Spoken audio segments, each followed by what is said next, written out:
En 2012, más que nunca, hablar de política ha sido hablar de economía y viceversa. La recesión económica y el desempleo, que cierra el año con casi 6 millones de parados, según la encuesta de población activa, han marcado la agenda política del año. La reforma laboral, el rescate bancario, los ajustes y los recortes drásticos del gobierno de Mariano Rajoy para reducir el déficit se encontraron con la protesta de miles de ciudadanos en las calles de toda España y con la convocatoria de 2 huelgas generales. Ya no se esperan de nosotros ni quejas, ni denuncias, ni sugerencias, ni promesas. De nosotros se esperan soluciones. No podemos rescatar a los bancos y olvidarnos de los ciudadanos que tienen problemas para pagar sus hipotecas en los bancos. Son estos ciudadanos los que necesitan un rescate. El órdago soberanista en Cataluña, las citas electorales en 5 comunidades autónomas y muchas noticias más salpicaron la actualidad nacional de este año que termina, en el que se pronunciaron frases para la historia. Lo siento mucho. Me he equivocado y no volverá a ocurrir.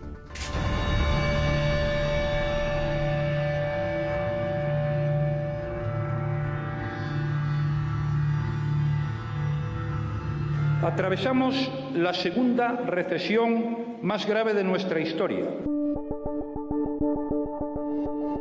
Los números rojos no dieron tregua a la economía española en 2012. A la espera de las cifras finales, en el tercer trimestre de este año, nuestra economía cayó un 1,6%. El desempleo superó el 24%, es decir, que 1 de cada 4 españoles en edad de trabajar está en el paro. El temor a perder el empleo y la reducción de salarios contribuyeron al descenso del consumo en los hogares españoles. Todos los aspectos de la vida social y económica y política están en declive. No hay un solo parámetro, lamentablemente, que vaya bien, sea el índice de consumo, sea el índice, por supuesto, del desempleo, que es la lacra peor que tenemos, sea el índice o los parámetros que hay de medición de sentimiento de la sociedad. Contener el déficit ha sido el principal objetivo del Gobierno. En 2011, último año de la anterior gestión socialista, el déficit pasó del 9%. Para reducirlo y cumplir con el 6,3% acordado con la Unión Europea, el Gobierno subió el IVA y el IRPF, recortó el gasto público de los ministerios, suprimió la paga extra de Navidad para los empleados públicos y redujo la prestación por desempleo. Usted hoy aquí no les ha dicho a los desempleados que quiere ahorrar dinero con su desempleo, no. Lo que les ha dicho es que quiere estimularles para que encuentren empleo. Oiga, que hay 5 millones de desempleados, que hay gente que busca empleo todos los días y no lo encuentra. Por favor, si quiere recortar, recórtelo. Les exigen a ustedes subir el IVA. La subida del IVA es el sablazo que el mal gobernante le pega a todos sus compatriotas que ya están muy castigados por la crisis. Es que si nosotros, este gobierno, hubiera tenido un 6% de déficit, yo desde luego no iba a subir el IVA, ni el IRPF, pero es que esa es la clave. Es que es así, es que ese es el tema.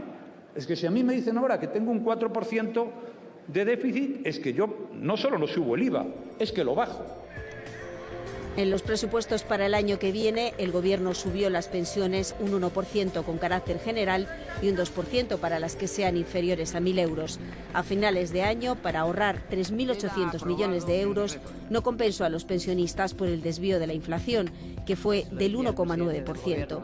Los partidos de la oposición, que llevarán esta decisión al Constitucional, acusaron al Gobierno durante el curso político de falta de diálogo. Además, el Gobierno reforzó la lucha contra la evasión de impuestos. La amnistía fiscal recaudó 1.200 millones de euros, la mitad de lo previsto. Ha sido un año muy difícil.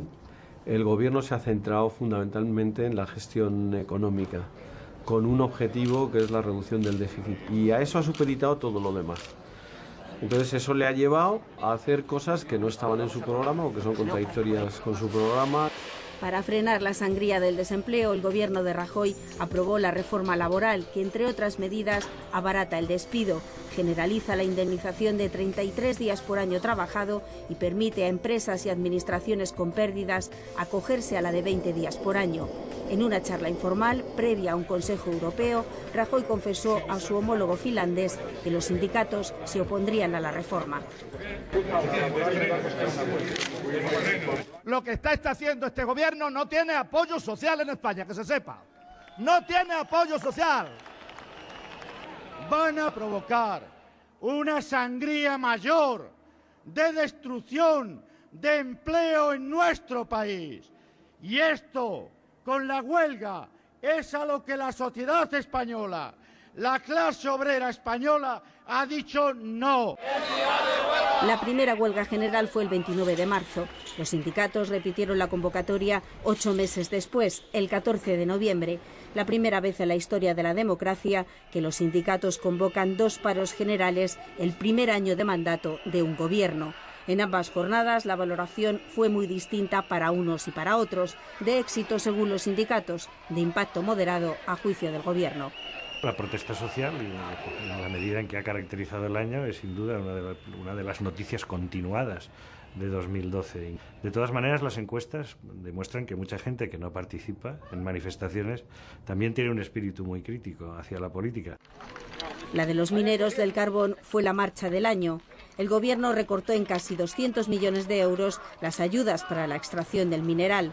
Argumentó que el sistema de ayudas, según lo acordado por la Unión Europea, finalizará, en todo caso, en 2018. Según los mineros, que llegaron a Madrid con sus reivindicaciones en pleno verano, el recorte acelerará el cierre de explotaciones. Después del verano y mientras el Congreso de los Diputados debatía los presupuestos para el año que viene, con uno de los mayores recortes sociales de la democracia, la coordinadora 25S congregó a miles de personas bajo el lema "Rodea el Congreso". Realmente ha sido el año en que todo el mundo se ha dado cuenta de que la política no es aquello que nos habían prometido, no es solamente la gestión de la cosa pública, es también la subordinación a una serie de poderes de los acreedores, por lo tanto de los mercados, de la Unión Europea, de la Troika, del FMI, pero también subordinación a los intereses financieros locales, ¿no?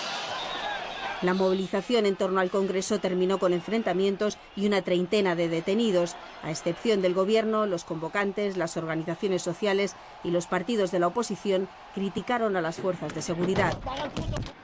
Desde Estados Unidos, Mariano Rajoy elogió a los que no se manifestaron.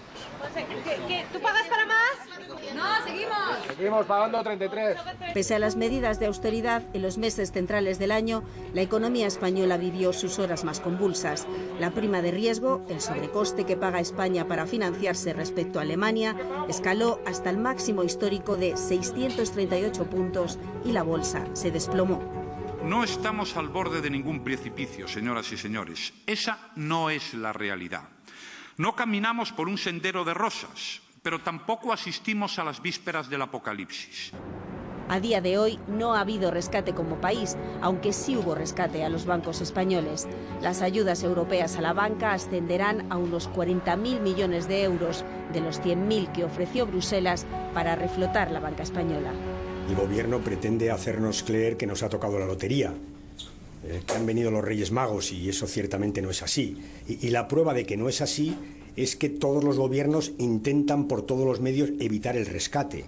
A cambio del dinero europeo, las entidades nacionalizadas deberán reducir fuertemente su tamaño y sus plantillas. Los despidos afectarán a unas 10.000 personas, 6.000 de ellos en Bankia. Por exigencia de Bruselas, el gobierno creó el llamado Banco Malo, donde se traspasarán los activos tóxicos inmobiliarios, y acometió 3 reformas financieras. Esto se ha hecho tarde, es decir, se tendría que haber hecho en el 2008, en el 2007, cuando España podía acceder sin dificultad al crédito extranjero. Se ha tenido que hacer por medio de una ayuda de la Unión Europea, lo cual pues está siendo positivo y clarifica, simplifica el mercado financiero español. En medio de esta tormenta financiera, el caso de Bankia fue un punto y aparte. El presidente de la entidad, Rodrigo Rato, dimitió al rechazarse su plan de viabilidad para sanear la entidad. fue sustituido por José Ignacio Goirigolzarri, que pidió la nacionalización y una ayuda de 19.000 millones. En julio, la Audiencia Nacional admitió a trámite una querella del movimiento 15M contra la cúpula de Bankia, entre los que figuran Ángela Cebes y el propio Rato. El juez imputó al expresidente de la entidad por estafa, falsedad contable y administración desleal.